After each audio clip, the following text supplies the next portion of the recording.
નમસ્કાર, આપ જોઈ રહ્યા છો ICB 24 ન્યૂઝ। જોઈએ આજના સમાચાર। વડોદરા મહાનગરપાલિકાની ખોરાક શાખા દ્વારા વડોદરા શહેરના ગેંડા સર્કલ ખાતે આવેલ સારાભાઈ કેમ્પસમાં હોટલ તથા રેસ્ટોરન્ટમાં ચેકિંગ હાથ ધરવામાં આવ્યું હતું।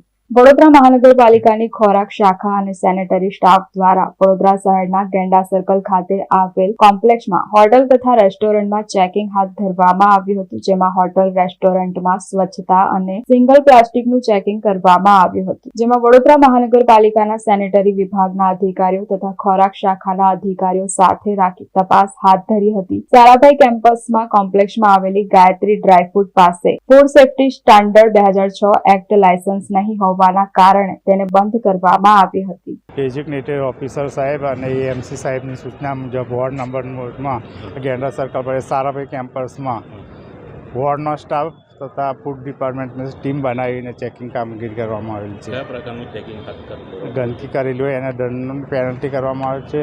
લાયસન્સમાં ફૂડ સેફ્ટી એન્ડ સ્ટાન્ડર્ડ એક્ટનું પાલન થાય છે કે નહીં તે તપાસ કરવામાં આવે છે। સુધી ચેકિંગ કર્યું કોઈ મળી આવ્યું એવું કંઈ? અહીંયા એક દુકાન મળી છે લાયસન્સ વગર, હજુ જોવા નહીં, બતાવ્યું નહીં। ગાયત્રી ડ્રાયફ્રૂટ લાયસન્સ ના હશે તો બંધ કરાવી દેવાની કાર્યવાહી કરવામાં આવે છે।